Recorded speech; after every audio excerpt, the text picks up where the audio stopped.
চতিয়াৰ পদুম মকৰ নামৰ শিল্পীগৰাকীয়ে ৰাসৰ লগতে বিভিন্ন মঠ মন্দিৰত ব্যৱহাৰ হোৱা প্ৰতিমূৰ্তি তৈয়াৰ কৰি অঞ্চলটোৰ বাবে পৰিচিত হৈ পৰিছে। ৰাস মহোৎসৱ উপলক্ষে এতিয়া চতিয়াৰ শিল্পীসকলো ব্যস্ত। দিন ৰাতি একাকাৰ কৰি চতিয়াৰ পদুম মকৰ নামৰ শিল্পীগৰাকীয়ে ৰাসত ব্যৱহাৰ হোৱা প্ৰতিমূৰ্তি তৈয়াৰ কৰি এতিয়া দৃষ্টি আকৰ্ষণ কৰিছে সকলোৰে। যুৱশিল্পীগৰাকীয়ে তৈয়াৰ কৰা ৰাসৰ লগতে মঠ মন্দিৰত ব্যৱহাৰ হোৱা প্ৰতিমূৰ্তিবোৰ বিশ্বনাথ, তেজপুৰ, গহপুৰ আদি স্থানলৈও নিয়া হৈছে।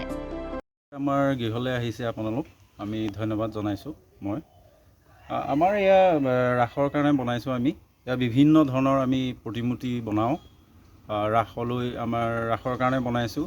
ৰাসৰ কাৰণে বনোৱা 2-3 বছৰ গৈ আছে। বিশ্বনাথ চাৰিআলি গোটেই অঞ্চলবিলাকত গৈছে, আমাৰ চতিয়াৰো গৈছে। আৰু অকল মই ৰাসৰ বুলিয়েই নহয়, মই মঠ মন্দিৰৰ কাম কৰোঁ আৰু নামসিংহ, গুৰু আসন এইখিনি কাম কৰোঁ। আমাৰ ইয়াত 3টা ছিষ্টেমত মূৰ্তি তৈয়াৰী কৰা হয়। ফাইবাৰৰো হয় বনোৱা আৰু পকাৰো হয়। আৰু আমাৰ এই ৰাসৰ কাৰণে বা ভাওনাৰ কাৰণে যিখিনি বনোৱা হয়, এইখিনি ওজনটো কমিবৰ কাৰণে আমি অকণমান ওজন কমিবৰ কাৰণে থাৰ্মকল বা আমি পাতল জাতীয় কিবা বস্তু দি আমি তৈয়াৰী কৰোঁ। তেনেধৰণে কৰোঁ। গতিকে মইতো বহুত ধৰণৰ কাম কৰিয়ে আহিছোঁ, কলিকতাতো কৰি আহিছোঁ, শিকি আহিছোঁ। হ'ল আজি 3-4 বছৰ হৈ গ'ল এই মৃন্ময় শিল্পীৰ লগতে জড়িত মই কৰি আছোঁ কাম। আজিলৈকে চৰকাৰৰ ফালৰ পৰা কিবা সা সুবিধা পাইছানে তুমি? তেনেকুৱা বাৰু চৰকাৰৰ ফালৰ পৰা তেনেকুৱা পোৱা নাই।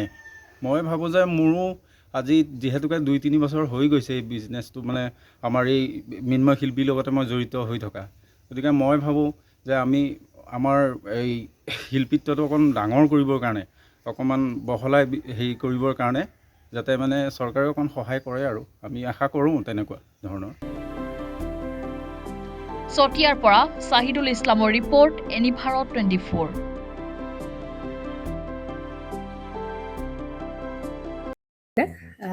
জুবিন গাৰ্গৰ গীতসমূহৰ ওপৰত আধাৰিত গানে কি আনে নামৰ এটা সুন্দৰ অনুষ্ঠান আপোনালোকৰ ওচৰলৈ আহি আছে অতি শীঘ্ৰে।